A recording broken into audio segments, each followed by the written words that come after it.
Good afternoon.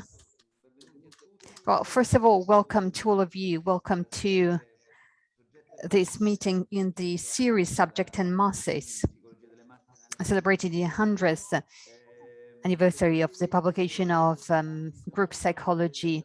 Va bene, allora qui siamo. Very well then. So this afternoon we have the pleasure of having Dany Nobus with us. He will talk to us about retracing the unary trait on Lacan's reading of Freud's group psychology and the analysis of the ego.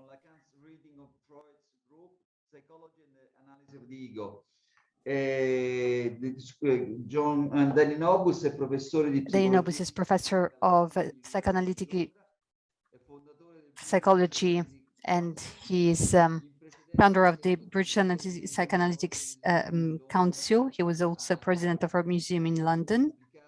He authored several books, and in 2017 he received the Sarkon Medal for his great contribution to psychoanalytic bibliography.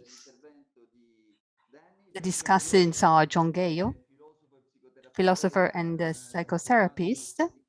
He studied at the Università of Kent, Rome, and he taught philosophy and patristics before leaving priesthood. He also conducted some programs for traumatized soldiers.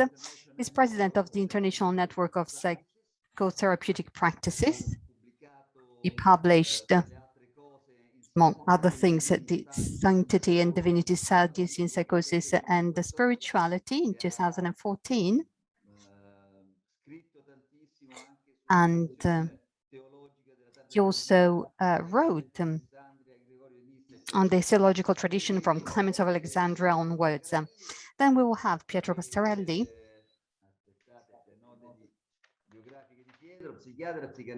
psychiatrist, psychotherapist. He published his papers in several magazines. He collaborates with Il Manifesto. He's co-editor of the Italian section of the European Journal of Psychoanalysis. He's interested in literature and other sectors. Now, before starting our meeting or webinar, I would like to remind you that this is the first webinar after the summer. Previous meetings, previous webinars had among the speakers Bruno Moroncini, Romano Mandara, Ferdinando Castroion and Benjamin Fong, Jean-Luc Nancy, Riccardo Panettoni, Felice Cimatti, Giovanni Orsina, Federico Leoni. And the next webinars will see the participation of Rocco Ronchi, Giacomo Maramao, Paolo Virno, and we will conclude on January the 14th with the last webinar with Roberto Esposito. We would like to remind you also that we had Jean-Luc Nancy participate in one of our webinars, and even though he was already sick, he was at the center of a great webinar. Unfortunately, Jean-Luc Nancy passed away on August 23rd, 2021 in Strasbourg. It was very painful for us to learn about his death. He was a great philosopher and a great intellectual.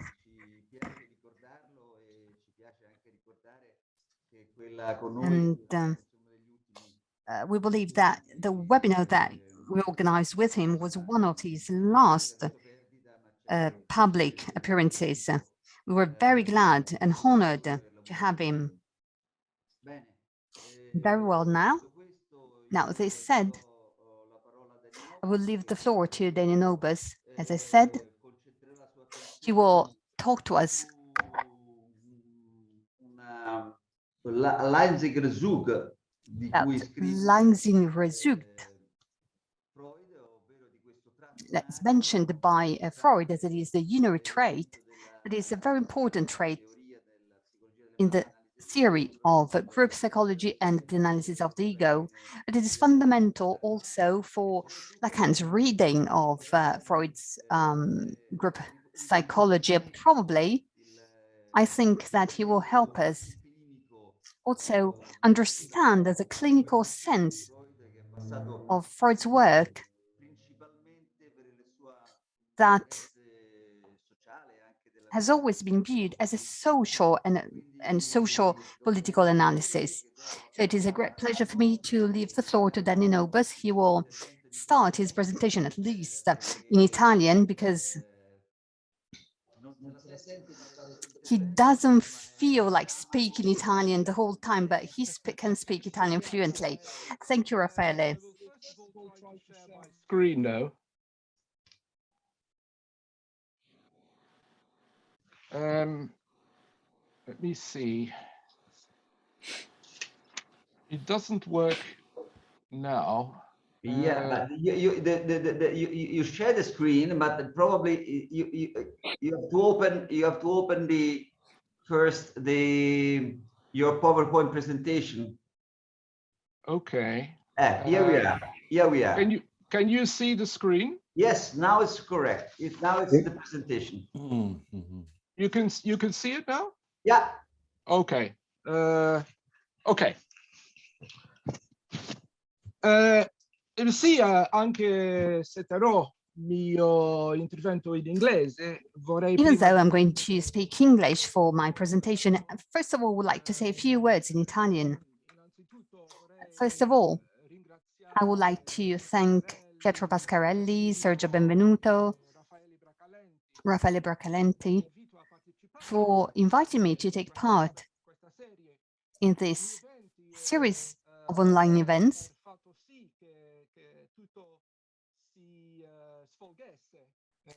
and also for organizing these events very efficiently. And secondly,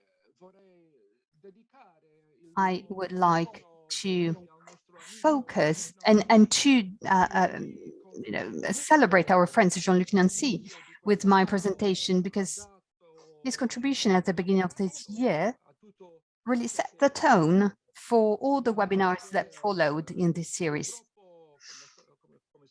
Unfortunately, as you know, he didn't live long enough to see the continuation of what he had started. I would like to celebrate Jean-Luc with my presentation, because I know that for him, an operational community is not individual, is not a unary trait.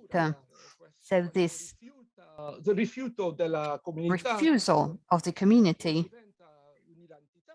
which becomes an identity, is something that Pietro and Sergio have managed to obtain. So I wish to thank all of you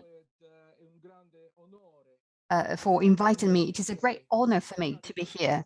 So thank you. Thank you very much. So I will continue in English now.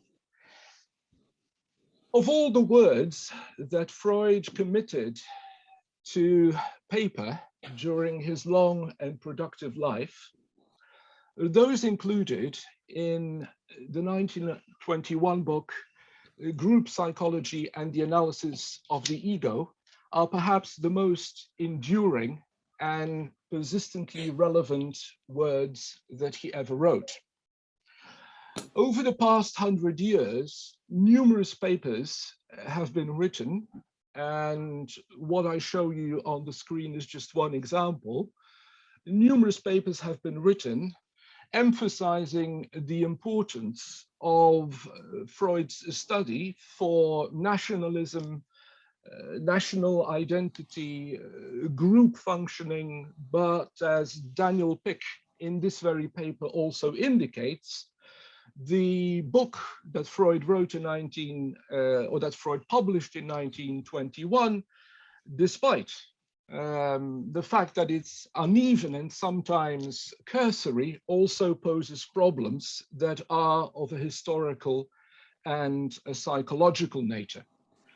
So there is a certain durability to Freud's work, as a result of which it has often been compared to the 1929 volume by José Ortega y Gasset, translated later on as The Revolt of the Masses, or indeed it has been compared to Elias Canetti's volume Masse und Macht, translated as Crowds and Power, and originally published in 1960. I'm only mentioning this in order to illustrate the place that Freud's small book from 1921 has come to occupy over the past 100 years.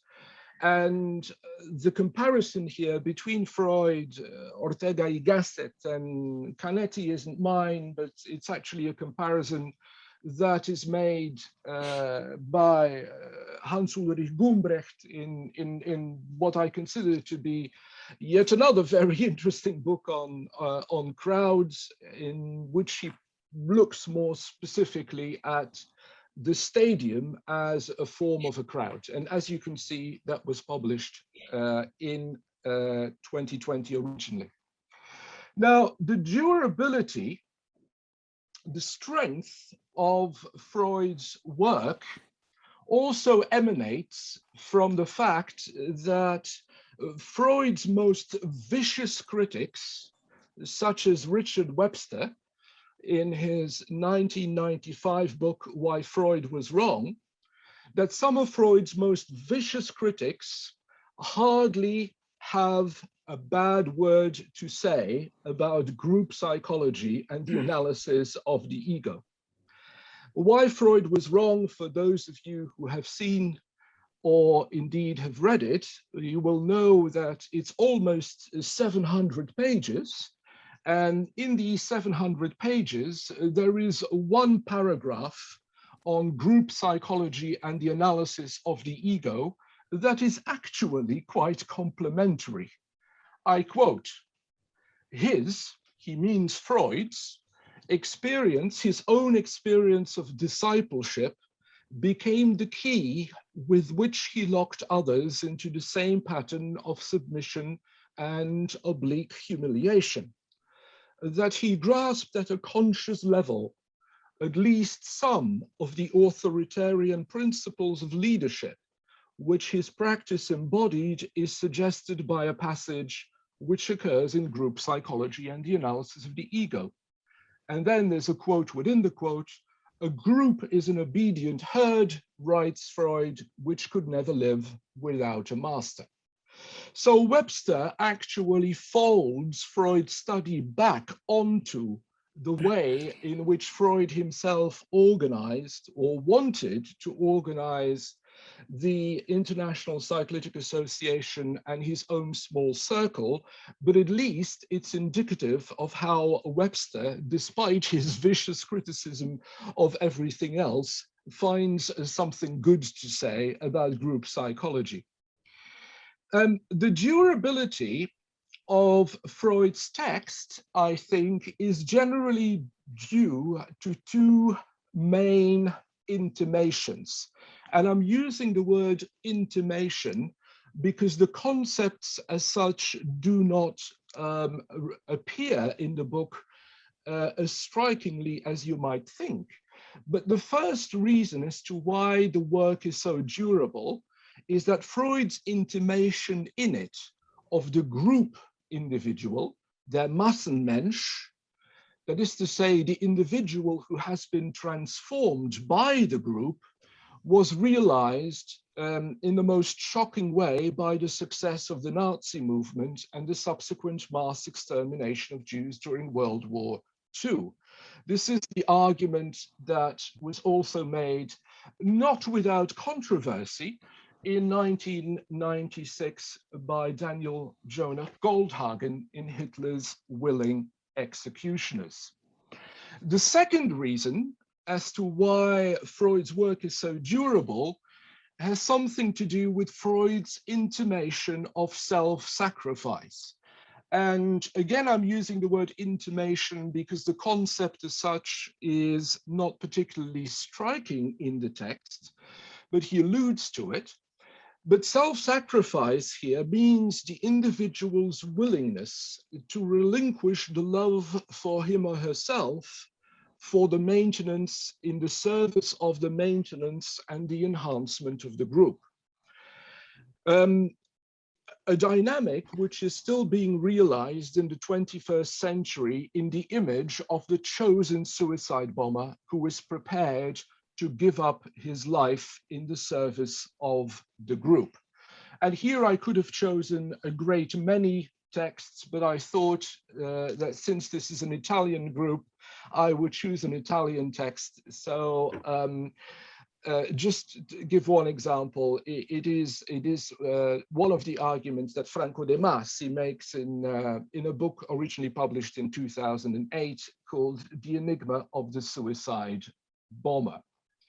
So what we see is that as a contribution to our understanding of, one, how groups operate, two, of how group members rely on the group for the construction of their identity, and three, of how group members are prepared to relinquish, to abdicate their narcissism for the sake of the group, that Freud's group psychology appears to be timeless. That 100 years later, we are here to celebrate it, not just because it was published 100 years ago, but because it is still as relevant now as it was in 1921. Which also, of course, seems to imply that a century after the book was first published, group functioning, the relation between the individual and the group, and the mechanisms of the group's impact upon the individual may not have changed all that much. So group psychology is rarely being approached, studied, and employed as a non-sociopolitical text. Group psychology is a staple, it is a classic example of what came to be known as the social theory of psychoanalysis.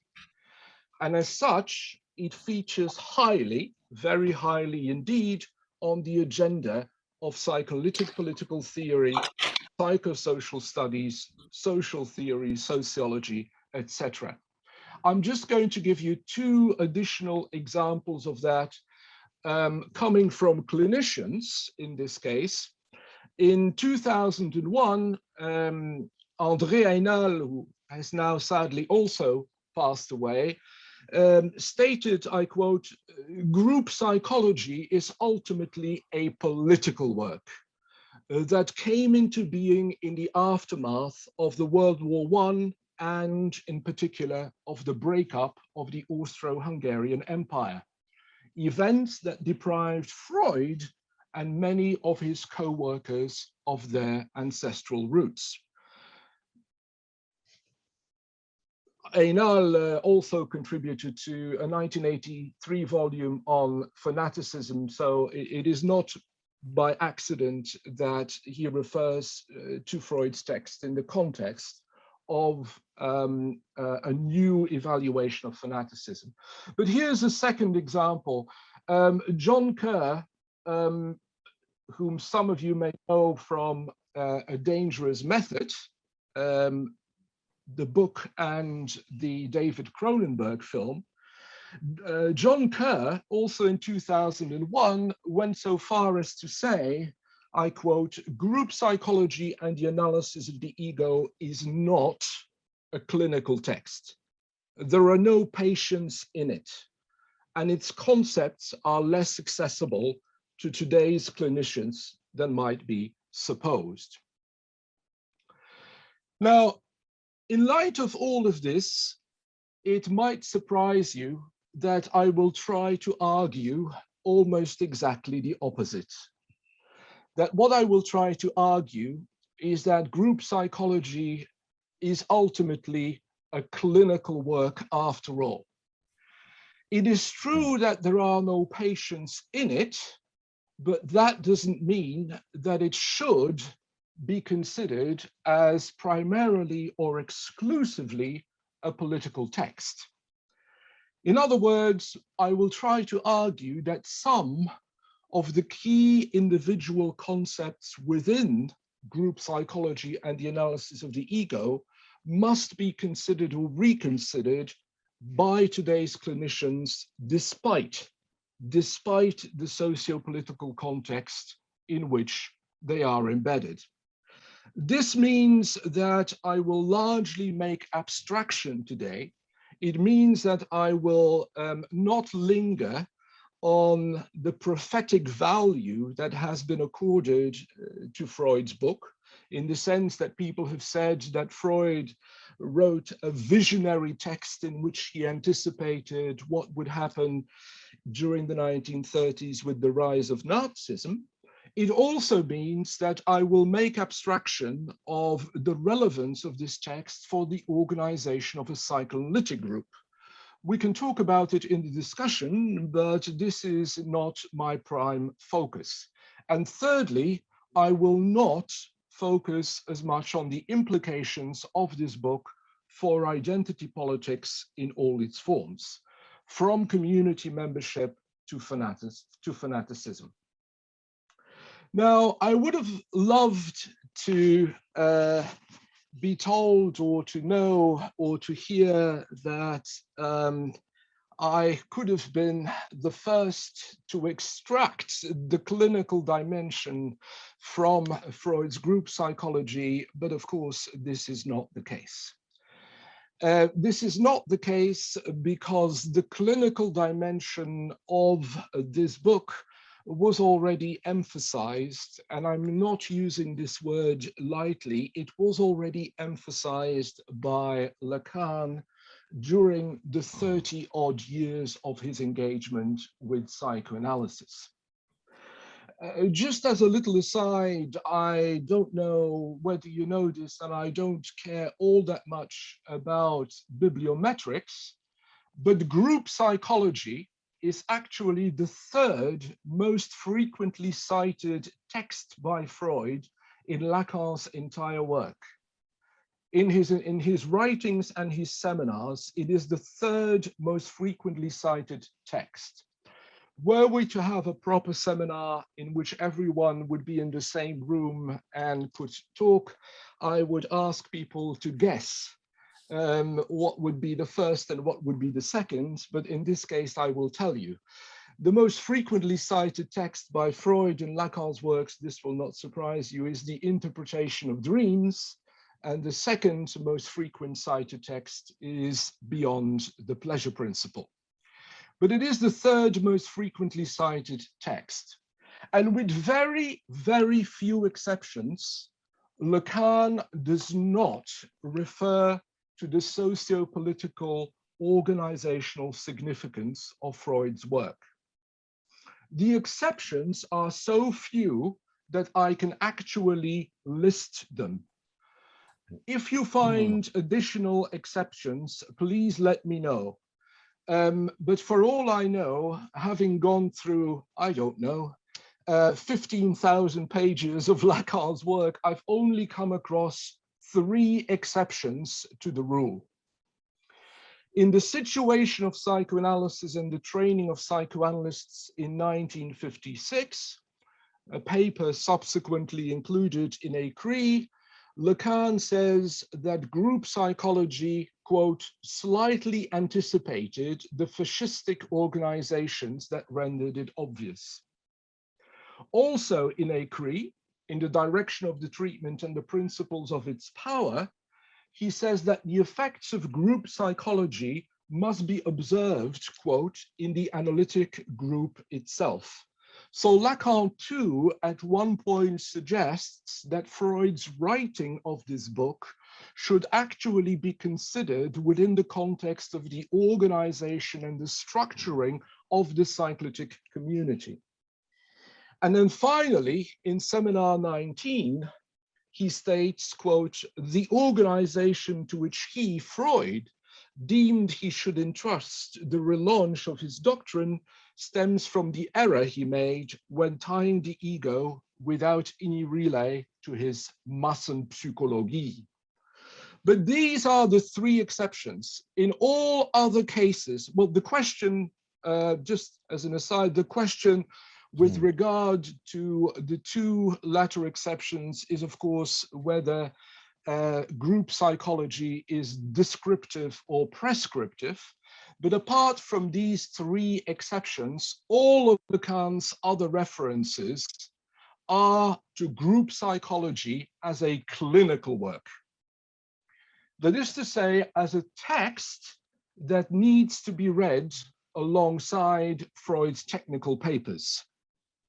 And in what follows, in the time that I've got left, I think roughly, I'm looking at Raffaele, about half an hour.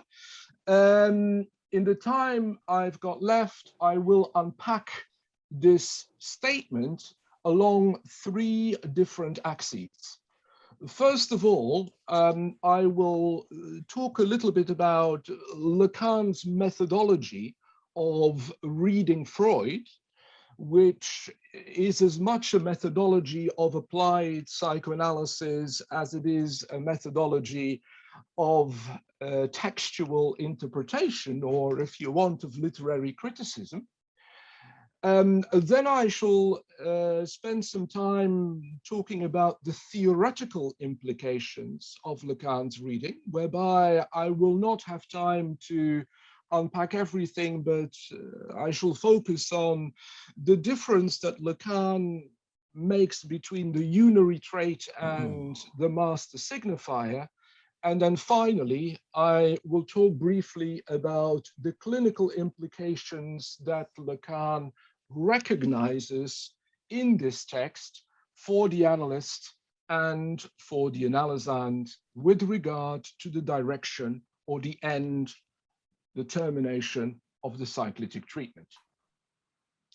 Let's start with the methodology. Now, those of you who attended a lecture I gave at the Freud Museum earlier this year may recognize this schema, but essentially Lacan's methodology of reading, his methodology of textual interpretation, comes down to what I've called reading against the grain. And this method is based upon three pillars: the object, that is to say, the text that is there to be interpreted; the agency, that is to say, the interpreter of the text; and the aim, that is to say, the purpose, the goal of the interpretive act. Now, as far as the object is concerned, Lacan, in this particular case of reading group psychology, uses what I've called many moons ago the Zardik Morelli method, which is the classic, well, I don't know how classic it is, but it is a method that Freud himself captured in his famous essay on the the Moses of Michelangelo, in which he said, I quote, psychoanalysis, that's where the quote starts, is accustomed to divine, secret, concealed things from despised or unnoticed features, from the rubbish heap, as it were, of our observations. I will not read out the German original for the sake of time, but those of you who can understand German will see how Freud formulates it in German. What that comes down to is that essentially the text that is there to be interpreted is subjected to an act of reading that focuses on what isn't meant to be read. The text that is there to be interpreted is not interpreted for its general themes. In this case, it would be the socio-political tenor of the work, it is interpreted for what appears. It isn't. Margherita può staccare. Yeah, grazie. It is interpreted for what appears in the margins, and I will illustrate that in a minute. Now, as far as the agency is concerned, as far as the interpreter is concerned, here too, in Lacan's reading of group psychology, he shows what he later called the operation of knowledge in failure. That is to say, the knowledge as it appears in the discourse of the analyst. It is there highlighted in the red square box. The knowledge as it appears in the discourse of the analyst as operating in the position of truth. What that means is that knowledge is not used, and again, I'll illustrate it in a minute. Knowledge isn't used as a doctrinal, established body of ideas that can be applied like a tool in order to open up the text. What it means is that knowledge is used as an intrinsically fractured, as an incomplete, undecidable epistemic structure. So when it comes to reading, it is as if the agency here reads as if he or she doesn't know how to read, because he or she actually lacks the knowledge, or at least doesn't rely on his or her knowledge when it comes to unpacking the text. Now, as far as the aim is concerned, as far as the purpose of the interpretative act is concerned, which is illustrated, and I will come back to it at the end of my talk, which is illustrated by the green box in your top left-hand corner of the analytic discourse. What is aimed for is what Lacan at one point designated as the sublimity of stupidity. I will come back to that later on, but essentially it comes very close to what Victor Shklovsky, during the early years of the 20th century, called a reading of ostranienia. That is to say, a reading that is directed towards rendering the text strange. It is not directed towards a deeper, more expansive or more comprehensive, exhaustive understanding. It is directed towards exactly the opposite. So if we now take these three principles and check or verify how Lacan uses them in his reading of group psychology, and we start with the first principle, the Zardik Morelli method, the attention for detail, then essentially what you see, and don't forget that for Lacan, group psychology is the third most frequently cited text by Freud, but what you see is that he reduces the text to 2 chapters, first of all. So Lacan hardly has anything to say about what does not appear in chapter 7 and chapter 8. Or to put it in yet another way, when Lacan talks about group psychology and the analysis of the ego, it is generally with reference to either chapter 7 on identification or chapter 8, being in love and hypnosis. But it is more restrictive than that.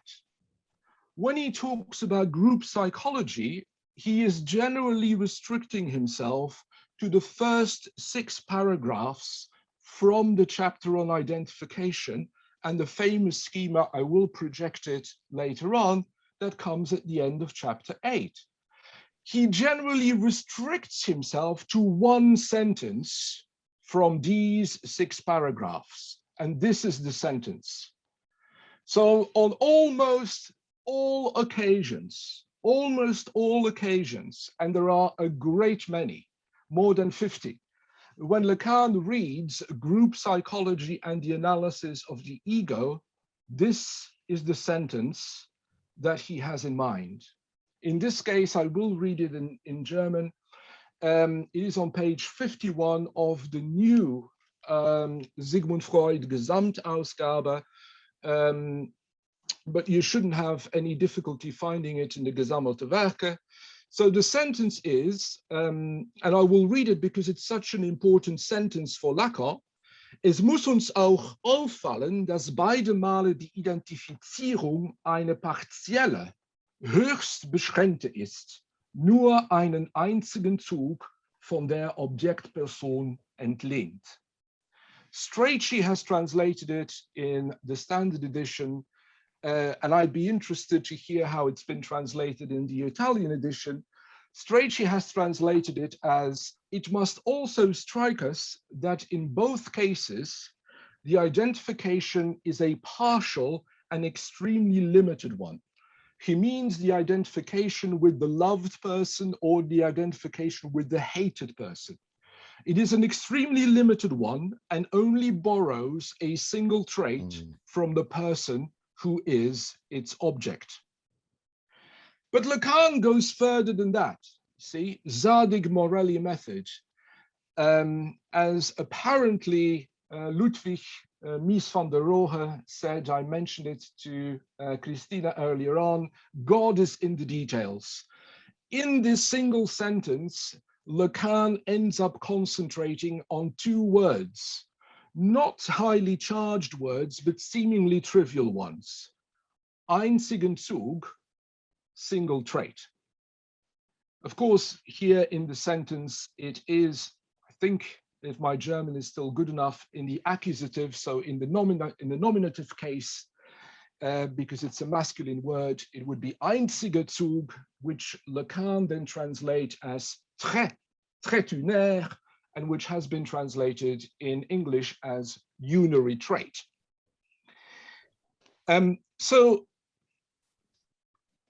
Which actually, just as an aside, which actually, to make matters more interesting, the word single trait, for all I've been able to establish, is in itself a single trait in the whole of Freud's work. So for all I've been able to establish, the single trait appears only once. It is in itself what in rhetoric is called, I was going to say Latin, but it's Greek, what in rhetoric it's called an hapax, a hapax legumenon. It is in itself a single trait. Freud, at no given point in his written works or his correspondence, actually returns to it. He doesn't repeat it. And bear in mind the word repetition, because it'll come back later on. So the very first time, by the way, just to give you some pointers, the very first time that Lacan identifies the einzige Zug, the unary trait, is in a session of seminar 5, where he had previously called it an insignia, but it is relatively early on in his work that he comes across it, or that at least that he extracts it. And the very first time that Lacan singles it out, he actually makes a mistake by situating the single trait at the level of the third identification in chapter 7, rather than at the level of the second identification. This may seem like a set of minutiae, but as you will see later on, counting in this case is important, not only for Lacan, but for the process of psychoanalysis. Later on, Lacan conceded that on various subsequent occasions, when he talked about the unary trait, that his audience was dumbfounded. and that they tended to quiz him about how he managed to locate it, to which his answer apparently always was, "It's because I learned Chinese during World War II." So Lacan's tongue-in-cheek answer to the question, how on earth did you manage to identify the einzige Zug, was, "It's because I learned Chinese." Because indeed, during, as if he didn't have anything else to do, during World War II, Lacan spent a good 4 years learning Chinese under who was effectively one of the most famous sinologists of the 20th century, Paul de Biéville. You probably say, what is it all about? Well, it's simply to do with the fact that in Chinese, the number 1, which is pronounced yi, is a single stroke. So it is effectively a unary trait, not a vertical trait, but a horizontal trait. Let's come back to our methodology. As far as the knowledge in failure is concerned, so I've now tried to explain that Lacan concentrates on 2 elementary words. As far as the knowledge is concerned, in Lacan's reading of group psychology, you never ever see an application of existing concepts, which is quite extraordinary. It is actually group psychology, Freud's text, the object of interpretation, which in this case generates the concept. It is the text itself that generates the unary trait.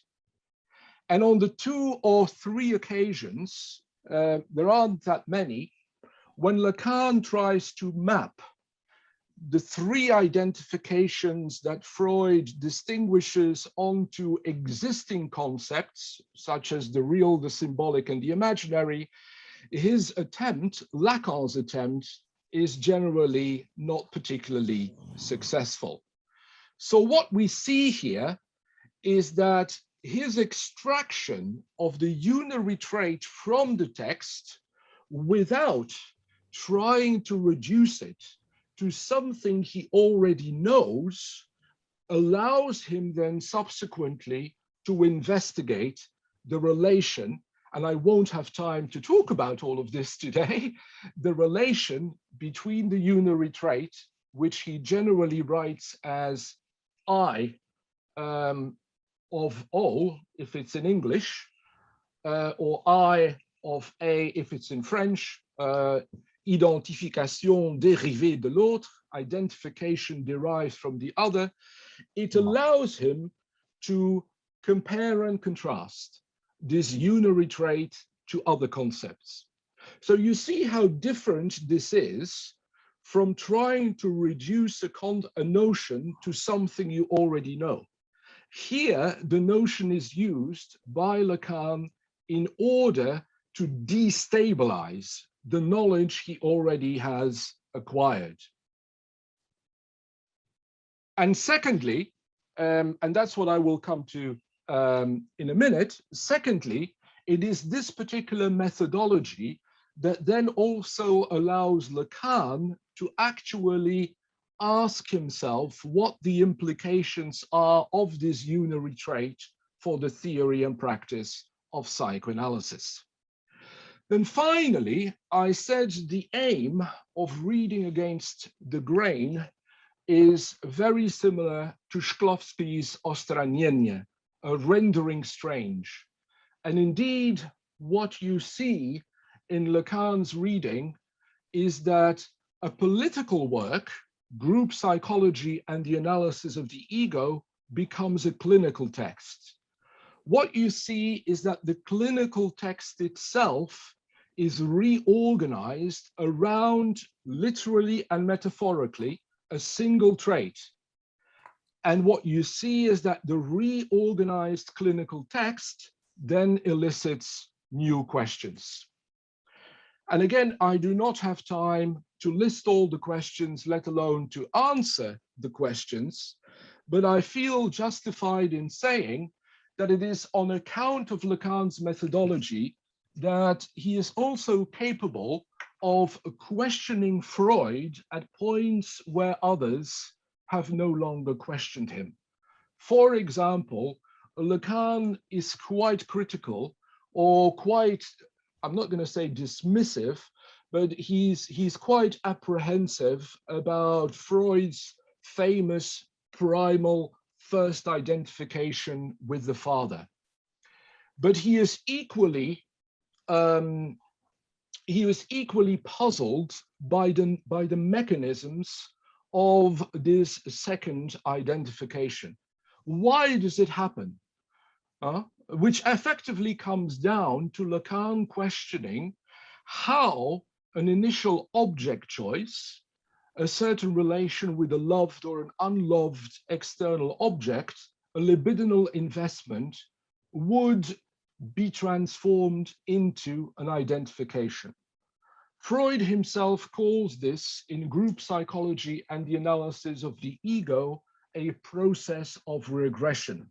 But for Lacan, this is by no means straightforward, by which I mean to say that for Lacan, this very process here needs to be questioned both in its origins and in its mechanisms. Let's then, I think I have another 10 minutes or so, yeah. Raffaele. Yes, yeah? Exactly, yeah. Thank you. Let's then look very briefly at the theoretical and the clinical implications of Lacan's reading. At the level of theory, Lacan spends a number of years trying to understand how the unary trait, which, as I said, is a unary trait in Freud's own work, how it differs from the trace.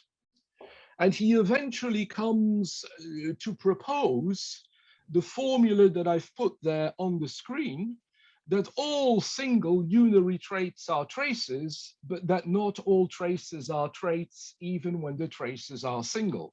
This probably sounds very confusing to your ears, but the essence of the message is that if this is a single trace, then clearly the trace itself is a composite trace. It is made up of various strokes. You could say it is made up of a multiplicity of strokes. A single trait is just one stroke, which of course again explains as to why Lacan was so keen to say that if he hadn't known Chinese, he may not have picked it up, because in Chinese, the one is indeed just a single stroke.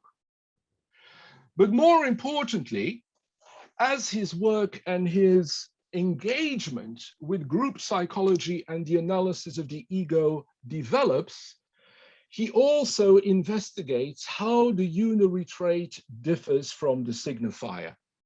By the way, before you start going to Amazon or to the French bookshops in Italy or elsewhere, the image there of Seminar 9 is an imaginary image.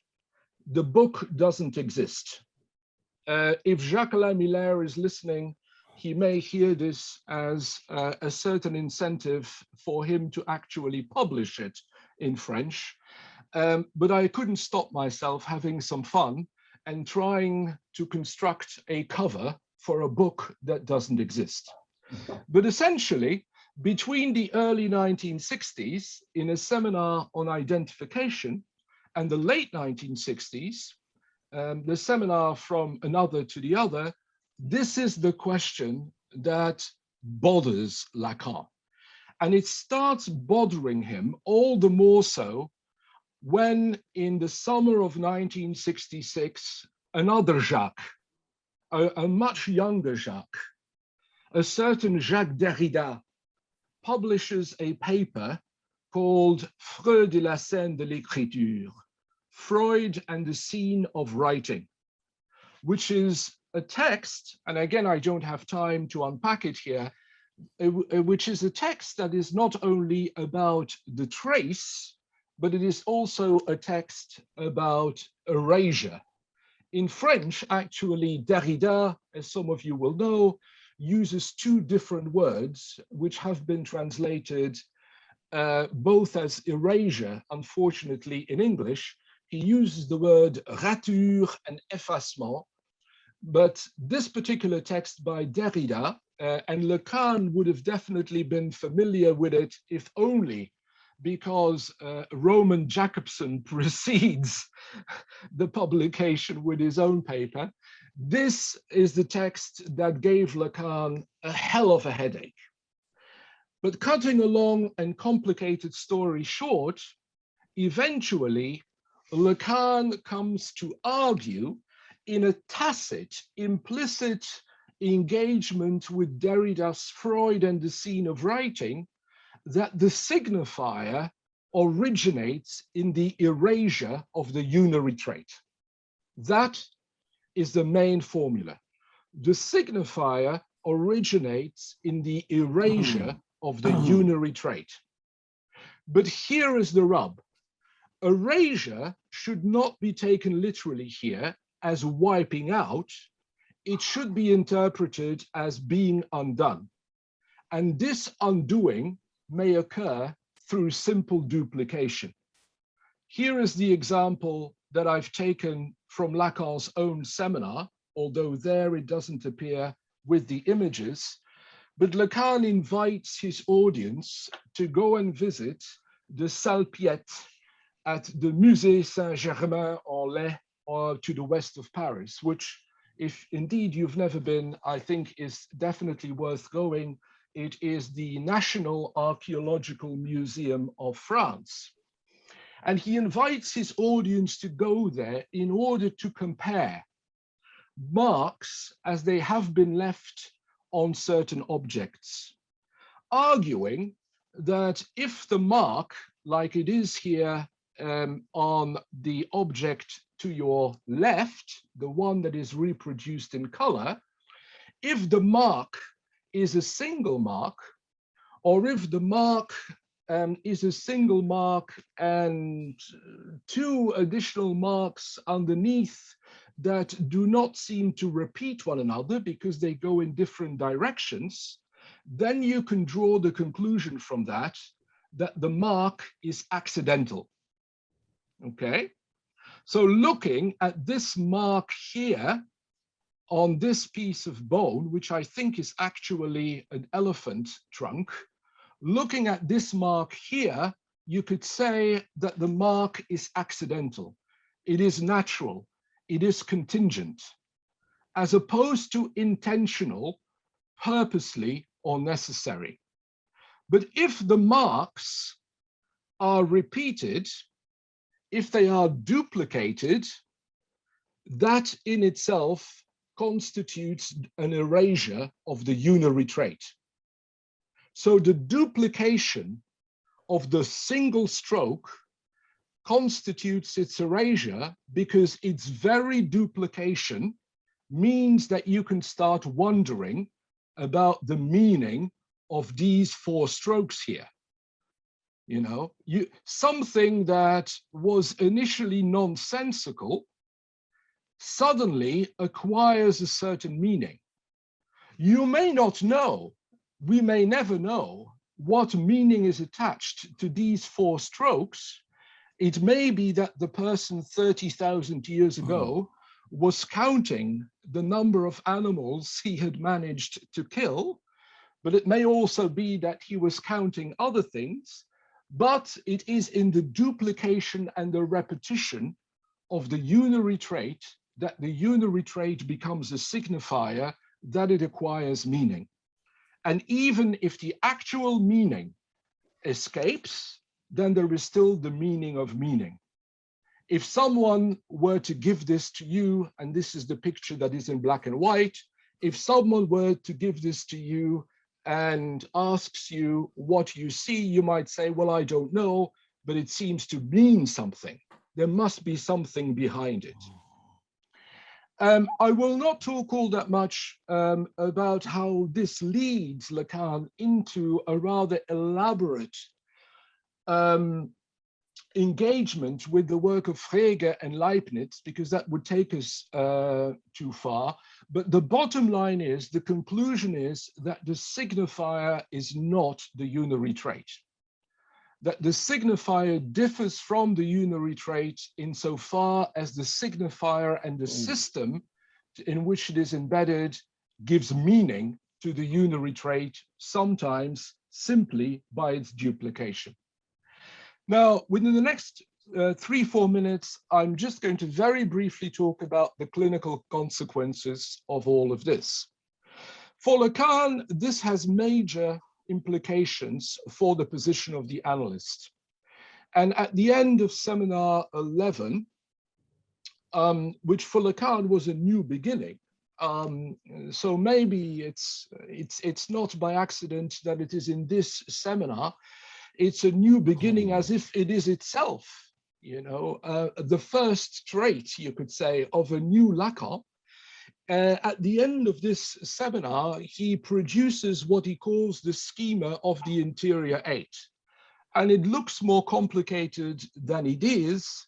It comes down to him arguing that in analysis, there is always the temptation on the side of the analyst to follow the path of transference and the line of identification. So the line of identification here, which is marked by an I, the word, it works in Italian as well, because in Italian, you also use the word with an I. This line of identification is always a temptation for the analyst because it consolidates him in the transference that the analysand has invested in his or her position. But Lacan argues that the whole process of analysis is directed, or should be directed, at going beyond the process, beyond the line of identification. And he effectively, it's very interesting, he effectively, I'm not going to say rewrites, but then reinterprets Freud's own schema at the end of chapter 8 of group psychology and the analysis of the ego, by saying that the object, who for the analysand can become an ego ideal, needs to be replaced with the object A, which is of course what you find subsequently in the discourse of the analyst. The analyst is expected to occupy the position of the semblance of an object of desire, and not a point where the patient could possibly identify with him or her, pleasurable, enjoyable as that may be. And then secondly, as far as the implications for the analysand are concerned, we need to look again at the other side of the discourse of the analyst. And again, for reasons of time, I'm not going to go into any great detail, but you see that when Lacan writes the discourse of the analyst, he puts the master signifier into the place of the product. Now, the place of the product for Lacan is always a place of loss, of waste. That's why it's so counterintuitive, because we tend to interpret product as something that is present, as something that is generated concretely. But for Lacan, it's exactly the opposite. So the whole process is directed towards the master signifier effectively disappearing, being shed, or being relinquished, which to some extent you can see being duplicated in the famous graph of desire. And before I formulate my 3 conclusions, it is worth pointing out that the graph of desire is not just a graph, it is an itinerary, it is a trajectory, it is a circuit that has a starting point and that has an end point. And that actually probably also has a high point here, a high point which you can interpret And I'm talking here about the clinical process of psychoanalysis, right? So I'm not talking about socio-political or sociological events. I'm talking about working with patients, a high point that you could interpret as the acceptance of uncertainty, which would coincide with a defallicization of knowledge. But it is interesting that Lacan doesn't really say all that much about the endpoint. And the endpoint, of course, insofar as it can be reached, would be the unary trait. I'm saying insofar as it can be reached because, as we already know from Freud, maybe analysis, the process that is, only has a practical end, and conceptually, theoretically, and clinically, it is effectively interminable. Interminable in the sense that you can go on and on and on and on and on until, well, until you're blue in the face, as we say in English. Three brief conclusions. Good. 3 conclusions in 1 minute. Very good. So some conclusions. What I've tried to argue is that unlike so many other scholars and psychoanalysts who have read group psychology and the analysis of the ego over the past century, for Lacan, group psychology and the analysis of the ego is one of the most important clinical texts in the Freudian canon. And what Lacan, that's the second box, what Lacan extracts from this book, he gradually conceptualizes as a unary trait. I didn't talk about it, but this very unary trait also allows him to then develop an alternative concept of unity. An alternative concept of unity or oneness, which is not the theological or the philosophical concept of wholeness, of union, but the mathematical concept, the logical concept of the one as the beginning of a series. Lacan in French opposes here, and I think this is a neologism, he opposes the word union to the word unien. In English, you could say union with an O and union with an A, but it sounds, of course, exactly the same. And then finally, the implications of Lacan's reading of group psychology for the clinical practice of psychoanalysis, I think, cannot be overestimated, because they relate as much to how a psychoanalyst is expected to work with the attribution of being the one. I mean, that's what identification is all about. It relates to how a psychoanalyst is expected to work with the knowledge that a patient may see him or her as the one, but it also relates to the end, to the direction, to the termination of the process, which brings into question for Lacan the analysans, what I've called here, the analysans unicity,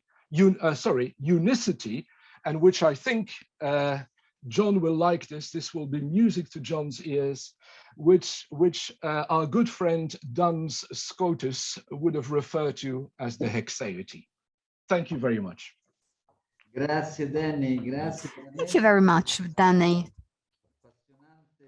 for this wonderful presentation of Lacan's reading. It was like being in a crime story, because I wanted to see who was the killer in the end. So thank you for guiding us in your presentation.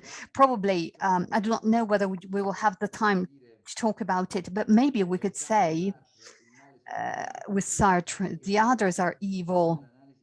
So the problem of analysis for Lacan is exactly to understand relationships with the others. So in this sense, Freud's text is probably the most clinical text there is, but maybe then you will tell us what you think about it. Now, John, over to you. Well, he said that this is music to your ears, so let's listen to your music. Hello, can everyone hear me? Yeah. Okay, great. First of all, thank you very much to the organizers, particularly Cristiana Cimino, Raffaele and Sergio for inviting me. I am a complete imposter and quite incapable of responding to Dany's erudite and rigorous presentation. Most stimulated by it, however, and were I now to start preparing a response, I would do it very differently from the one I have prepared. But as I'm incapable of talking off the cuff, I shall go through my prepared response. But I'd like to say at the beginning that had I been starting from scratch now, I'd be particularly interested in picking up on the very obvious and commonplace assumption of a distinction between the clinical and the theoretical. I think it's a distinction that in the light, particularly of what Dany has said about reading as a form of applied psychoanalysis, should be brought into question. I was also particularly interested in the reference to the paper by Derrida. I think I read it a few hundred years ago, but I've forgotten it. But I think that would in itself would make an interesting conference. And of course, his comment at the end about the theme of Hechetas in Duns Scotus. I haven't mentioned that, I think, in this response, but it is something I have written to a few people trying to generate a paper on it for our online journal Vestigia, because one of Cristiana Cimino's chums had referred to the concept in a paper that we published. So I think perhaps that's something that we will hopefully build up for the future. Yes. Okay, so the Masson text. I'm going to say something quite heretical here, which is that it always struck me that this text was one of outstanding naivety. There's no real history in it, and there's no exegesis, no serious exegesis, although Freud does refer to a couple of passages from the New Testament, but very foolishly, really. In fact, Freud wasn't really competent in these fields, and his small book is based, it seems to me, on the simplistic idea that what had been said of the individual in terms of his or her relations to other family members, the object of love and the analyst, could be said of the crowd. The writing is decidedly complacent. Older ideas cobbled together onto the work of others, notably Le Bon, which, like the rest, is not read critically. Michel de Certeau points out that towards the end of his life, Freud felt somewhat sheepish about running off such a shoddy text, claiming he only wrote it as a bit of fun while smoking his pipe. Given its sweeping generalizations across manifold discourses, including history, sociology, and theology, it's no wonder, perhaps, that it has not only survived, but continues to be read. Barbara Cartland's novels continue to be read. Popularity doesn't indicate depth. In fact, you can read it on a 78 bus between Pimlico and Knightsbridge and have the answers to a number of key questions about society, politics, the church, the army, even about falling in love before you've had your first cappuccino. I'm reminded of a comment by the novelist Anthony Powell, the English novelist, made in old age, about how, looking back on his life, he felt that his whole personality had been formed and his future shaped more than anything else by his time at school. I suspect that many of us could say something similar, if not about school, perhaps about university. And of course, those places are institutions like the army and the church.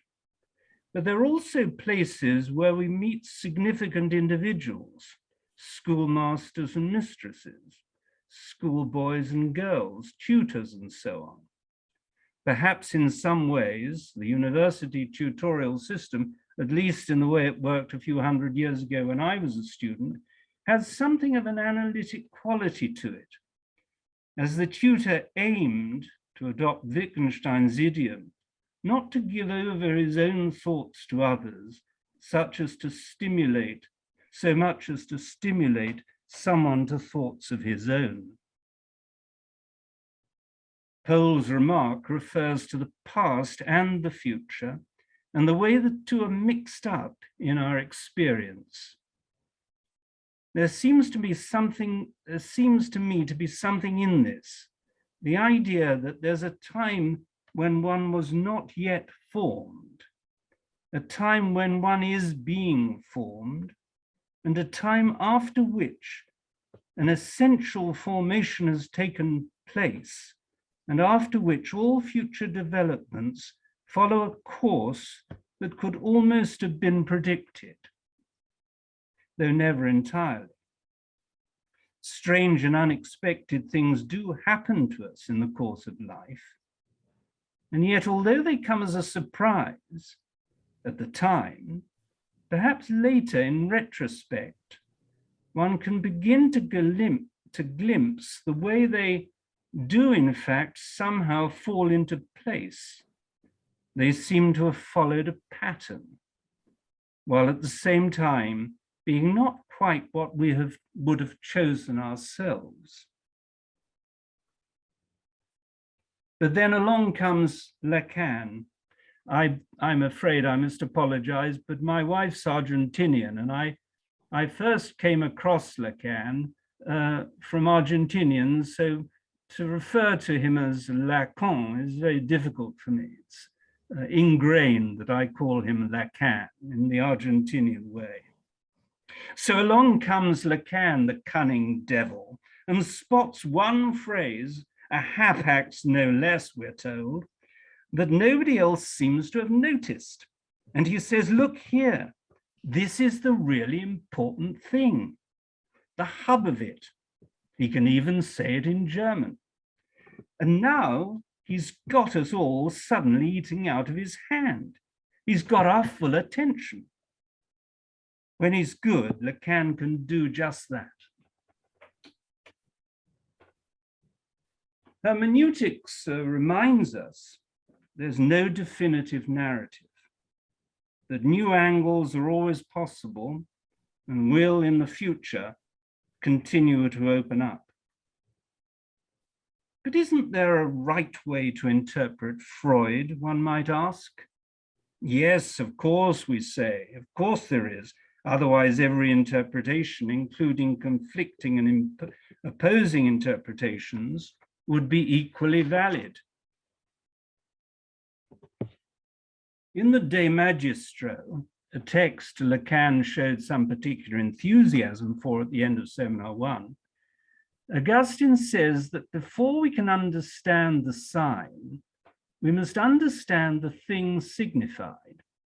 Without that prior understanding, the letter kills, or rather, to be more precise, it's dead from the start, lifeless, dead as a dodo.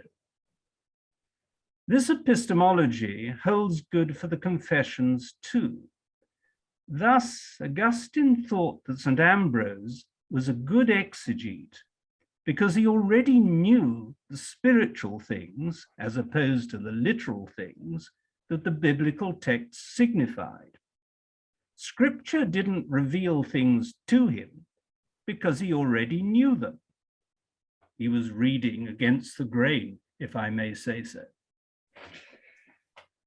But then, just when we think we've grasped the meaning of this weird sounding bit of German and understood its central place in Freud's text, Lacan does something he often does. He changes the meaning of the thing he's been talking about. It's as if he's lost confidence in his own exegesis of Freud. Or maybe he's realized that Freud is really just a psychologist after all, someone who doesn't really think at all, but just follows a method. He's following the manual. Perhaps he's realized that if he continues to the logical conclusion, he'll end up saying something he knows is wrong, because like Ambrose, Lacan already knows what the text signifies is not the same thing as what it says. Freud, on the other hand, thinks that bit by bit, the world can be explained. And Lacan knows this isn't the case. He knows that thought and language have limitations, so he's trying to wriggle out of the literal sense of the text. Augustine had similar problems with scripture. At first he thought, wouldn't it be great if Moses appeared to me? I could ask him what all those obscure bits of the Old Testament meant. But then he realized Moses would probably be talking in Hebrew, and he didn't know any Hebrew. So he realized that wouldn't get him anywhere. Then he thought a bit more about it, and he realized that if Moses appeared to him and spoke in Latin, that wouldn't be much help either, because it wasn't what Moses thought that interested him. It was what the text signified, which isn't quite the same thing as what the author meant. Perhaps the same thing would be the case were Freud to appear to us, or indeed Lacan, though of course in the case of Lacan, even those who understood French wouldn't understand him. Isn't an interpretation something we arrive at after a process of some kind? Doesn't it depend on an inner judgment? Might not that process start with a sense of not understanding a text or not understanding what someone's saying, and involve making mistakes, misunderstanding things, going the wrong way in a line of thought, or coming to a dead end and having to make a new start? Isn't such a process dependent on what we read and who we listen to? And don't some authors speak to us at one stage in life and others later on? We identify with one or another, but why? Perhaps in these shifting, developing positions or readings, we can, with hindsight, discern earlier identifications or influences. And perhaps we can see single strands, separate notches on that bit of bone or whatever it was. What at the time seemed more like radical shifts in our trains of thought or position. Was the path of our thought marked out from the very first notch on the stick? As the old joke goes, Mahler didn't write 10 symphonies, but just one 10 times. You will doubtless remember the Xenophanes writes that Ethiopians think their gods have stub noses and are black, that Thracians see them with blue eyes and red hair. As different races, see the gods having their own characteristics. By the same token, he says that if oxen could paint, they would paint gods that looked like oxen. Thus, he understood the essential relativity of religious ideas. Lacan's Freud is made in his own image. Well, of course he is.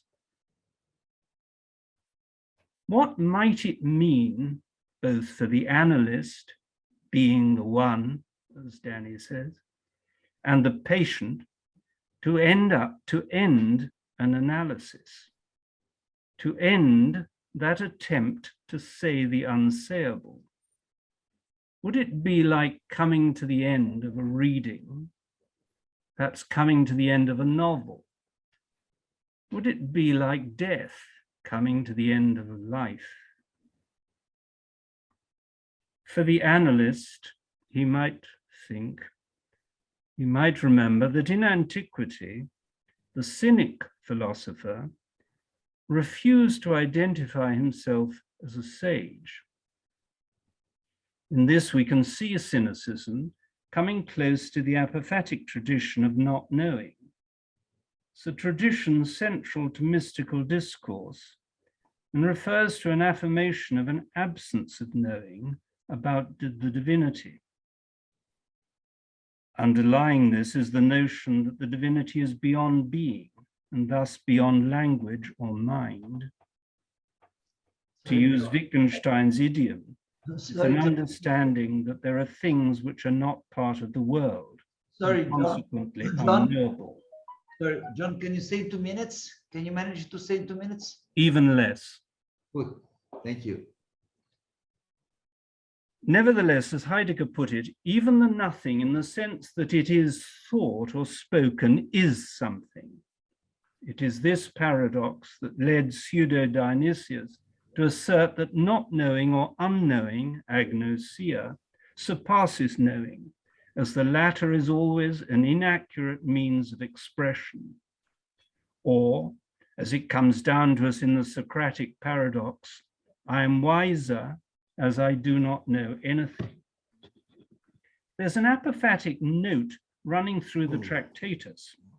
One nice example of this is where Wittgenstein writes, my propositions serve as elucidations in the following way. Anyone who understands me eventually recognizes them as nonsensical when he has used them as steps to climb up beyond them. He must, so to speak, throw away the ladder after he has climbed up it. He must transcend these propositions, and then he will see the world aright. Lacan, it seems to me, often transcends Freud, though at the same time he hangs on to him. Maybe he invites us, his readers, to transcend, to transcendence in some way or other. Thank you. Grazie, John. Mr. Densa. Thank you, John, for this exhaustive comment. I think that some of us have wondered this reference to Freud and Lacan is again an invitation to transcend Freud. But for the sake of time, I leave the floor to Pietro. Pietro, the floor is to you. So given we are beyond time, I hope to stick to 20 minutes slot as we agreed, so that we will have some minutes for the Q&A. So if someone wants to write down questions in the chat box, I will try to give the floor to everyone asking questions. Thank you, Pietro. Yes, due to time limits, I will not be long, but let me really warmly thank the speaker for the wonderful presentation tonight. Like all important things, this is generating lots of questions, and instead of providing answers, raises questions. So I would start with these questions, then to go back to certain considerations that bring me to a position I didn't think I would take maybe things that I've been giving for granted and have been changing my mind during the hearing and the reading of the slides that Dany has sent us. So the first things concern the unary trait. If we think of this unary trait that is paving the way, opening up the way to all the other identifications of the person, we might wonder, was it staying? What is it is remaining, the qualities? We know that it is something partial that is chosen. So we have a partial entity and a choice, two important things. And so we wonder what has happened to have this transitioning from the level of the visible things to the symbolic level, detectable phenomena to a more abstract level. What kind of processing, what kind of negotiation? Was that registration towards the other, the capital letter? Something happened. We might wonder what happened, because the individual, despite it's the result of the signifier, as a non-Lacanian, I've learned this as a responsibility position. So we might say that the subject is making an action that leads as an effect the experiential, historical, and constitutional factors that psychoanalysis has identified and attaches a meaning under mutilation value. So we need to understand what is the trigger that led to these partial things to be chosen to determine the unary trait and all the implications that have been illustrated. So actually, we have something that is identified as a differential element, an identification goes from the reality, the perception of a difference. I'll go to the second observation. The fact that there is this leap from the phenomenon reality to a more abstract or symbolic reality does not equal to the attachment of a meaning. So we have some groups, and we consider this as organizations, abstract things, minds that think, signifiers, but they are also something more. It's something that physically gets in touch. I mean, the members of the group are in physical, bodily contact. So we have to think, to talk about bodies. Also thinking that Freud, in the summer of 38, after his remark on Kant and a debate with the Bonaparte princess, said a sentence that remained important to us, despite it was very enigmatic. We try to attach many different meanings. The mind is extended and knows nothing of that. So here, I'm happy I can repeat Jean-Luc Nancy's words in this occasion, because this is leading us to connect different parts of our reasoning in a new way, to me, in an important way. Nancy, resuming this sentence by Freud that he quoted, tells us that this extension refers to the body and should be interpreted as a meeting with the impossibility to know, not knowing that the other is eliciting. And so the individual is subdivided to the effect of the signifiers splitting. So the body component is important as it becomes a dimension of not being capable or not knowing to know. So we rethink at the group in different terms. It's not only the logical thinking, the symbolic component, but there are masses of bodies that do renaturalize, relaunch the presence, the enigmatic presence of bodies, bodies that claim a space where to exist, to be organized in groups, to live, to inhabit. And so Nancy goes on saying that the bodies that can be touched through the thinking are psychic bodies, an extended being outside of the body, present in the world, the birth, getting extended, creating different networks in different geographies without maps or territories, zones. The pleasure occurs per zones. It's not a chance, as he said, that Freud was obsessed by the topic. The subconscious is the extension of the psyche. So at our age, in our world, bodies do appear.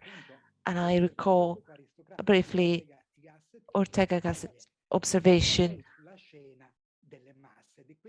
the scene of these groups that in multitudes on the scene of the world look for well-being, wonderful landscapes, clear air, the sun, the contact with other bodies, the enjoyment of certain goods that were promised by the democracy and the society.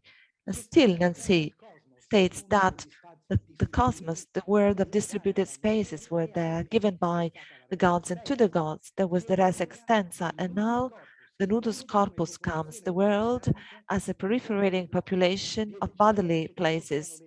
What the images are showing us, our billions of pictures show us millions of bodies. So why have they been shown? Groups, crowds, nuclei, armies, bands, recessions, massacres, dispersions, an excess of bodies. Sorry, Pietro. I don't know if interpreters can go at this speed. Could you please slow down? I didn't receive any feedback, but I would like to remind the speakers to speak slowly. Faccio una pausa se per caso serve. Forse finora, finisce Nancy, non c'erano corpi. O comunque non era stata loro concessa la proprietà del luogo. La proprietà di essere assolutamente la del luogo dell'esistenza. E questo sul corpo Nancy. Allora il soggetto, l'io, torno ad essere io che parlo, l'io che è il risultato dalle identificazioni si declina in modi che strettamente coinvolgono il corpo.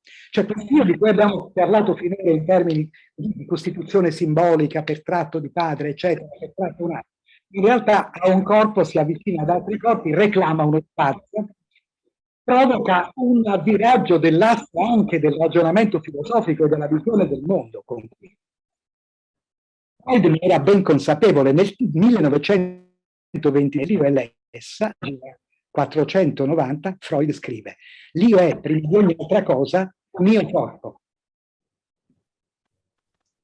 Nancy riafferma questo concetto, ma in aggiunta ci avverte di considerare dell'ego nel suo farsi continuo, come una serie di flash sequenziati che rimandano a un nome proprio, a un tempo, a un luogo per l'identificazione, e qui torno alla ecceità di Dan Scotto di cui parlava Dany Nobus, a un luogo che rimandano a un nome, a un luogo per l'identificazione dell'ente cui l'essenza si riduce. E questa forse appunto l'ecceità di cui lui parlava. Ego, l'io che diventa ego, l'io che dalla massa diventa ego, si soggettivizza, diventa significante, significa questo, che l'ego ha senso solo se viene enunciato, proferito, e nel momento in cui viene enunciato, non il corpo dell'ego, parlando di corpo, ma qua è Nancy che precisa, corpus ego, ego che è ego solo se è articolato e che si articola come spaziamento, inflessione di un luogo. Dobbiamo, dico io, immaginare una simile pulsazione anche per ciò che riguarda il rapporto fra l'esperienza, la tacca sulla costa, il fatto e il soggetto, in un suo sempre attuale costituirsi. È questa l'indicazione che riceviamo da Freud, da Lacan, da Nobus. E infatti, e qui torno a Jean-Luc Nancy, Non c'è un ego in generale, ma soltanto la volta, l'occorrenza e l'occasione di un tono. Tensione, vibrazione, modulazione, colore, grido o canto. Sempre e comunque voci, non una voce. È questo timbro del luogo in cui un corpo si proferisce. The place in which the body is located, and I presume, is without nature of the ego, because that generates a continuous space. And therefore, that generates the fear of death. So what includes the psyche involves the body. So in my view, not only animated things are involved, but also the places of presences and absences, the space that they occupy, or the space that is given to them, so identifications, and the objects that generate identifications are processes that we always have to relate to a matter, to a body, to bodies that occupy a space that is theirs, and that can be also occupied by psyche, a space that turns into a symbol. And it also helps generate the idea of father that derives from a real father. And I wonder, always in the comparison between symbolic and real, I wonder if the idea of a magician can help us understand the idea of trait. Because we might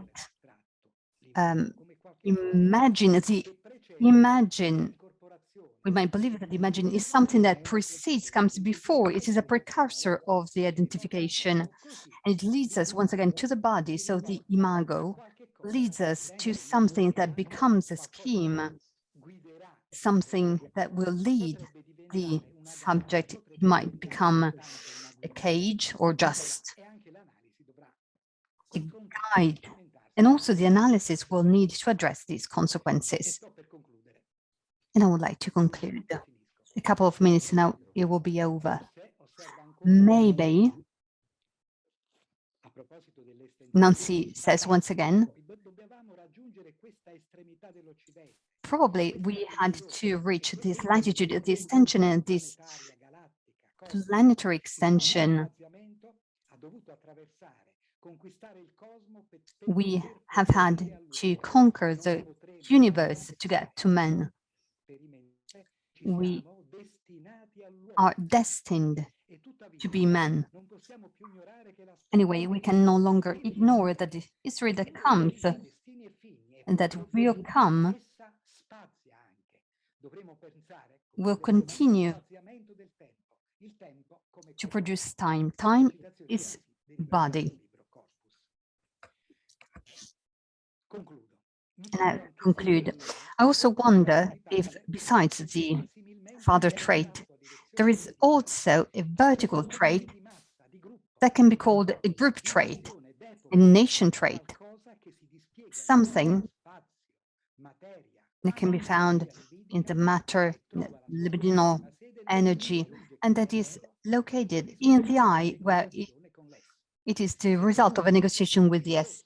So, if an object has to be an ideal of the I and of the vertical identification, then it should not simply refer to the father, unless by father we mean something that is broader. And that, anyway, is broader than we have ever imagined. Thank you, Pietro. Thank you also for mentioning Nancy.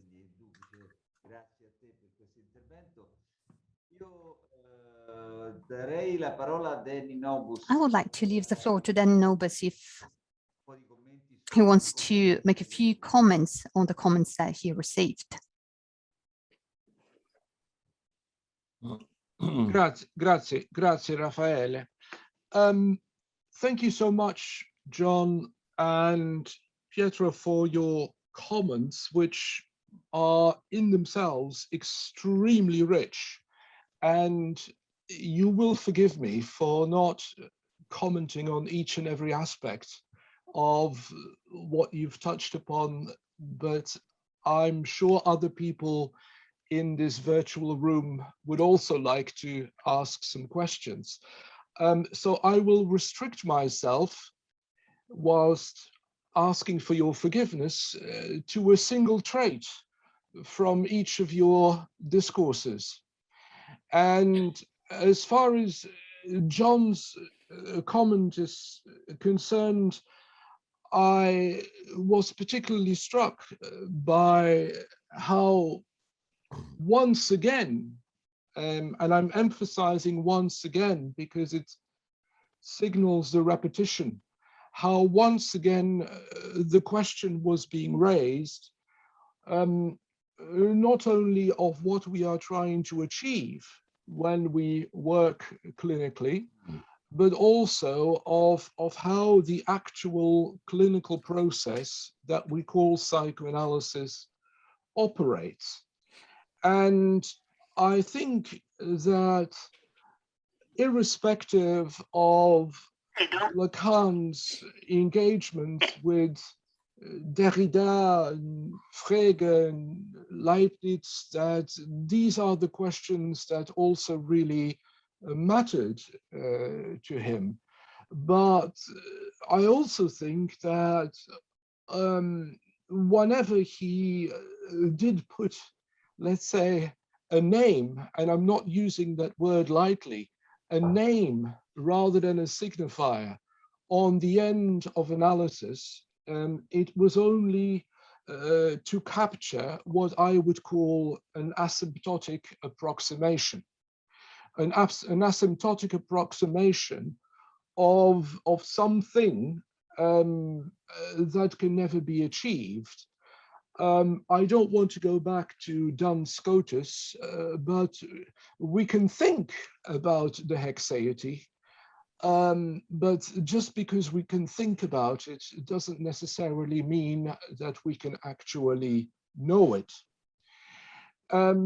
At the same time, with regard to repetition, the return of the same, and you gave the example, John, of Mahler. There are other artists who have looked at their own work or at that of others in the same way.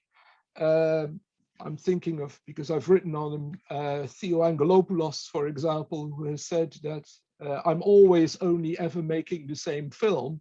It just so happens that it comes in 10 different versions.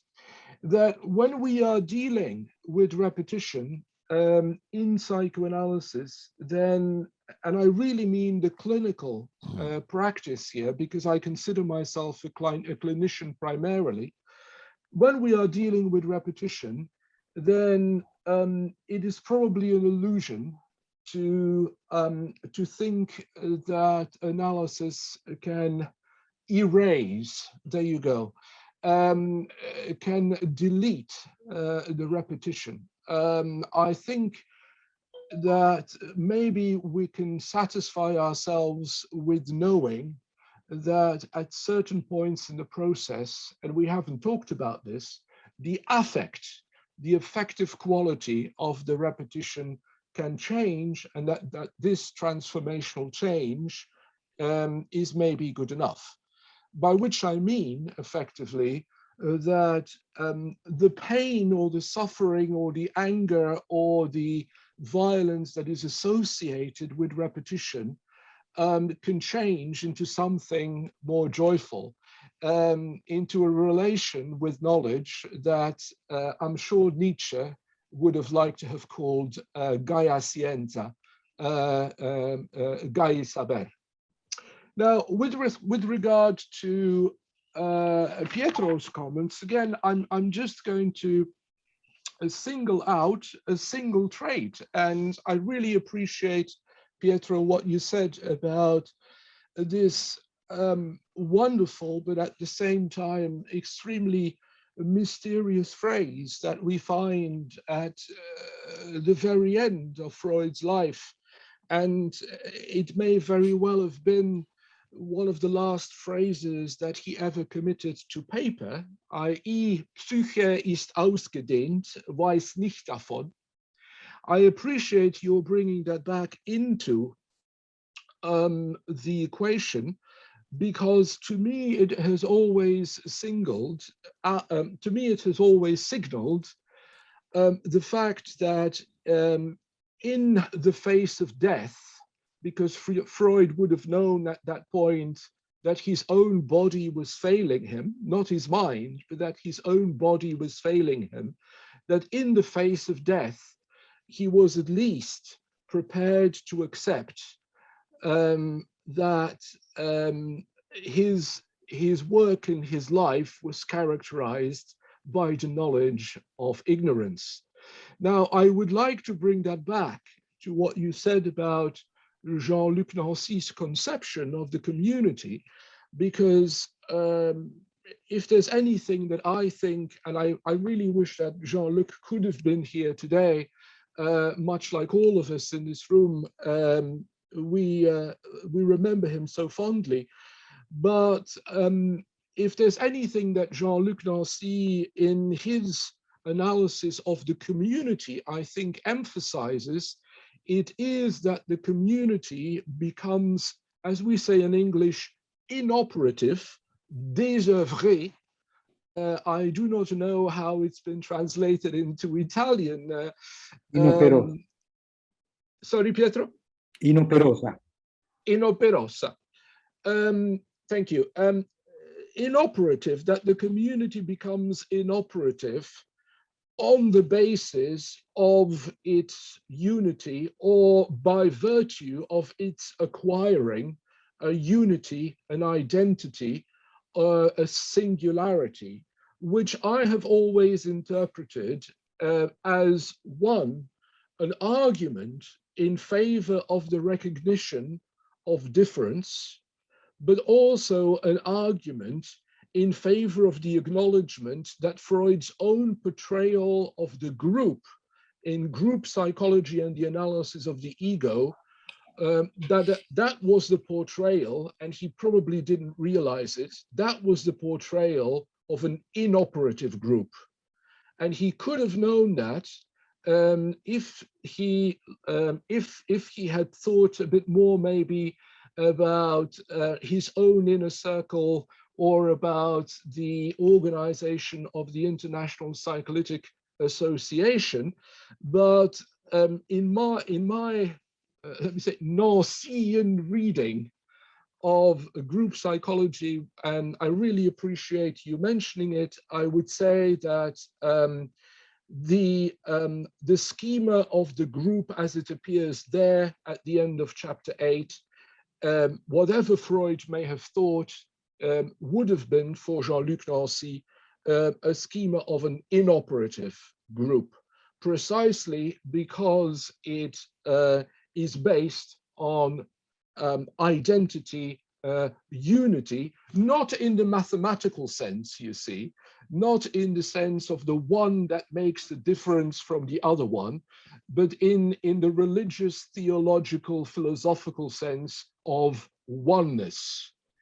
Isn't it Freud who said, and I think to maybe later on to his own shame and embarrassment, that what holds the group together is eros, unity.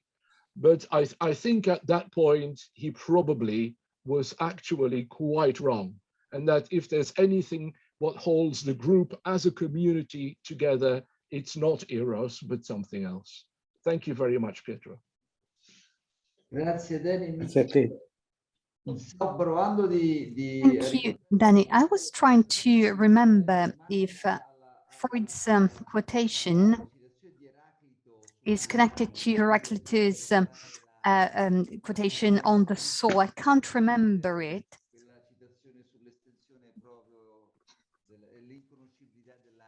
He said something about the soul not being known. I think he was referring to Kant. No. I can't remember the exact quotation from Heraclitus. Yeah, it is one of the fragments of Heraclitus, but I have my Deals and Krantz somewhere here, but much like you, Raffaele, but it would take us too long to find the actual fragments, but you are absolutely right, Raffaele. Yeah. Ok. E mi chiedo appunto anche sulla domanda. And I was wondering also, Dany asked what, I mean, because probably what unites a mass, a group, would be fear. And is this what you were talking about, Dany, when you said that it's not eros? So if it's not eros, what is it that binds a group, that keeps a group together? If you, is there any question? We still have 10-15 minutes. So if you have questions, or if John and Pietro would like to make further comments after hearing Dany's comment, please feel free to do so.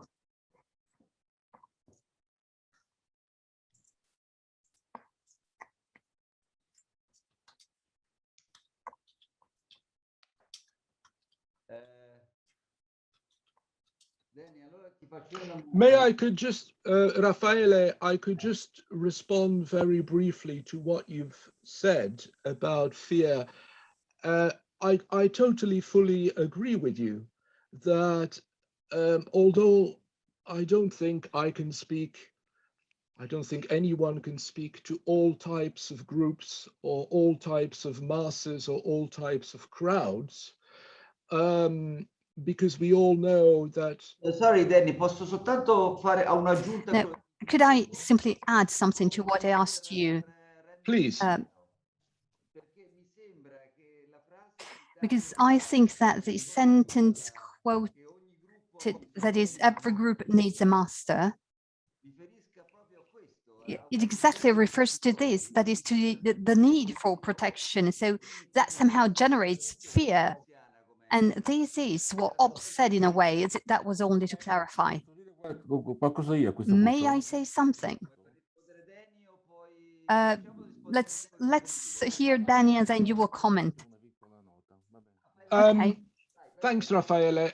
Very briefly, although we cannot speak, I think, for all groups, all masses, or all crowds, because as Freud also knew, the structuration makes a difference, the hierarchy makes a difference, the stratification makes a difference. But at the same time, I do agree with you, and I also recognize this in psychoanalytic groups, that what holds them together is fear. Now, you could say, well, QED, quod erat demonstrandum, fear of what? What is one afraid of? To which my answer would be, it's the fear of being different. It's the fear of not being adopted, assimilated, incorporated into a oneness, you see. It's the fear of having to recognize that one is just a one, not again in the philosophical sense, but in the mathematical sense. And of course, some masters, whether they have deliberately put themselves in that position or have been attributed that position, some masters know how to manipulate that very well. So that would be my response. It's the fear of being just the one. Sergio, ti lascio subito. Sergio, I will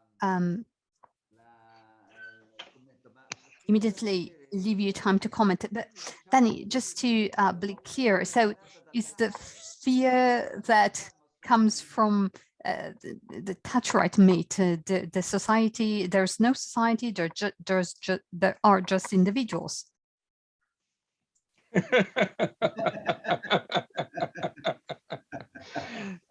I know where this is leading, Raffaele. You shall not here be endorse Margaret Thatcher, nor any neoliberal principles.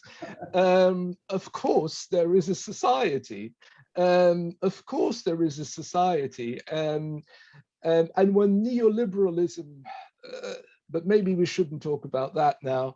When neoliberalism tries to sell the illusion that as individuals, we are autonomous and in control of ourselves, and that we have the ability of self-governance, that, of course, does not contradict or preclude the fact that there is a society. It simply means that they like, you see, they like competition, as we all know, because competition is one of the key mechanisms in the neoliberal global capitalist society. But I was by no means endorsing Margaret Thatcher in that famous speech. Thank you, Raffaele. Thank you, Dany. Sergio.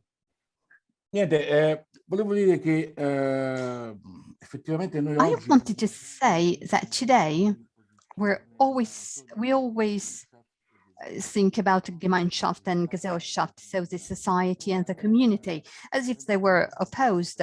Now, as I read Freud's book several times, I do not think that he refers to the society, to the Gesellschaft, but rather to what I would call hot or political societies, Gemeinschaft societies. So substantially, I do not see it in from Hobbes' perspective, because it is rather the love for the Führer, for the leader, for the master. It is the love for the leader, his or her idealization, that is at the basis of this society, of this type of society. So Freud's book, in my view, is a book on psychoanalysis and politics. And Freud also adds that the members of a mass, of a chosen mass, for instance, the army, the church, they are also chosen masses. They are war masses, they're not called masses. So the identification is not with the leader, that is only the object, the receiver of love, but the identification happens with the other members. So the unary trait is not in the Führer, in the leader, but rather it is in the other members who, like me, have the same leader. So this, I simply wanted to highlight this point. Christiana.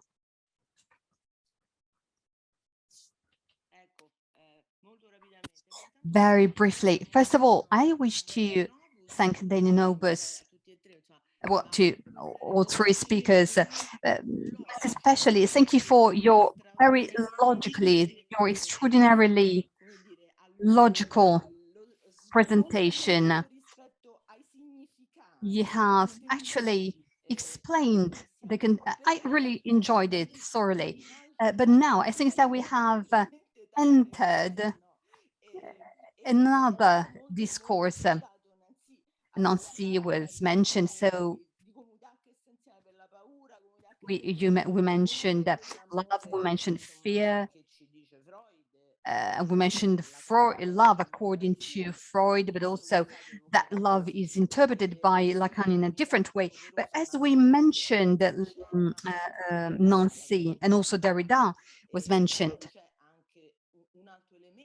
I think that there is also another element, maybe this is a utopic community. In my view, as we've talked about the body, there is the element of surrender, in the sense of giving up the imaginary, giving up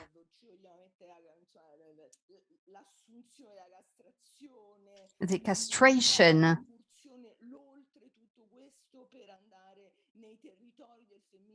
so that we can embrace the feminine aspect, the Rio is very dangerous, but it is also something that could keep us together. And I think that this is partly what Nancy meant. I do not know what you think about this. Well, I would like to ask you many things, most especially on Derrida, and also on the trait and the trace. Well, anyway, thank you. Well, let's do this. If John and Pietro want to say something, and then Dany will close. So let's stick to 5 or 6 minutes. John, would you like to say something with regard to the last question, to Christiana's question?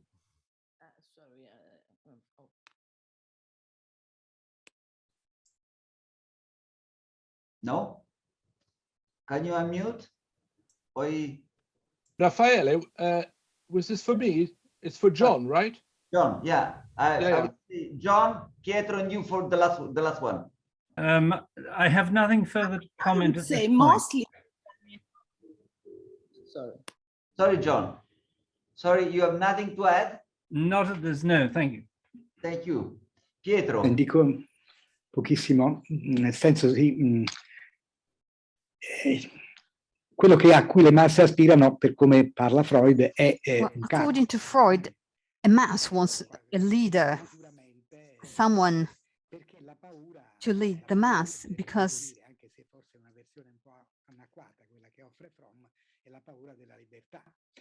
masses are afraid of freedom, so a herd wants to be led by a leader. Why? Well, Sergio Benvenuto explained it earlier, because otherwise we would need to give explanations that would have nothing to do with the psychoanalysis. I mean, we could give a lot of explanations, but with regards to the clinical importance of the considerations that we have just shared, what do you think? What I said earlier,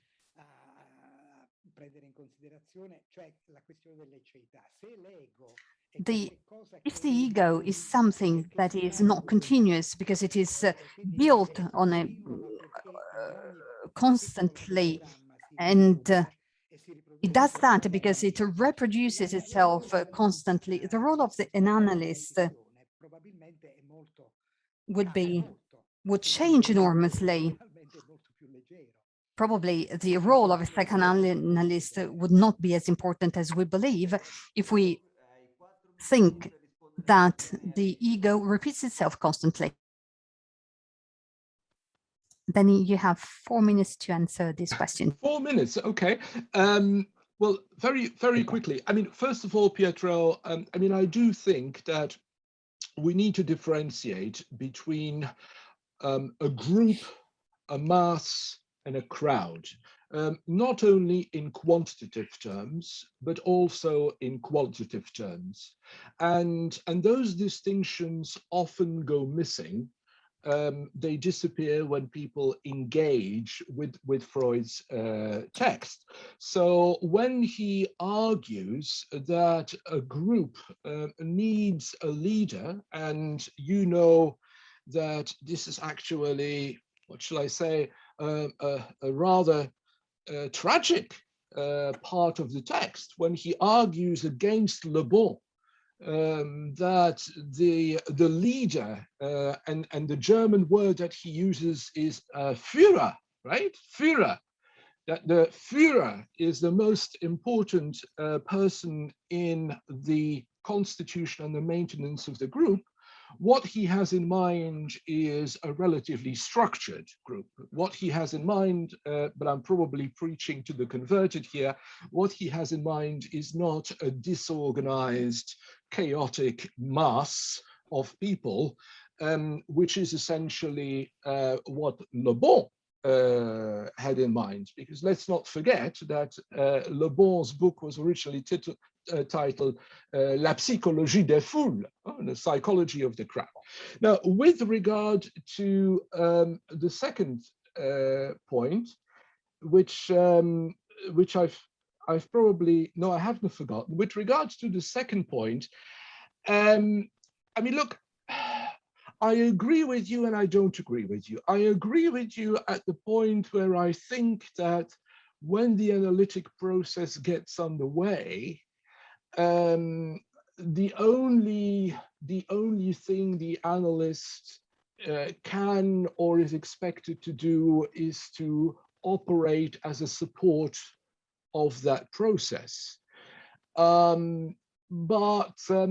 But I disagree with you at the point where you think, or I hope maybe I misunderstood, I disagree where you say that that actually doesn't leave the analyst with much power or influence. And I would say it's probably exactly the opposite, that in my experience, my clinical experience of 20, 25 years, I've often come to the conclusion that even with one and the same analysand, let's call them patients or clients, we need to actually think how we need to reinvent ourselves as well, to reinvent ourselves in order to handle the transference in such a way that this transference is maintained in a workable,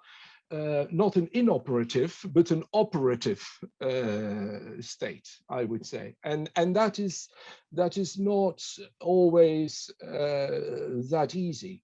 But of course, the drama of so many psychoanalytic groups is precisely that that analysts they start operating on the basis of a very mechanized technique, and to come back to your point, Raffaele, are afraid of being singled out for not following the rules, as a result of which, and on that point I will end, as a result of which you move from analytic rigor to clinical rigidity to probably rigor mortis.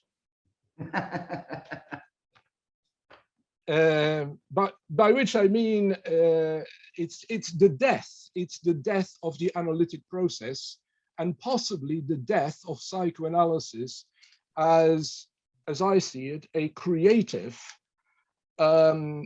constantly reinvented discipline. It has to be creative and constantly reinvented because it has to be, as Lacan himself would have said it at some point, it has to be attuned to the unicity, to the hexaity of the human condition.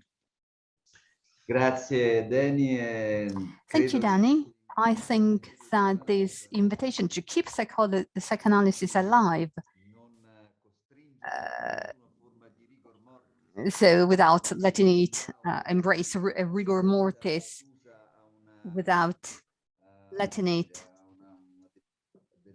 become too strict and rigid, is also the reason why we're still here talking about this.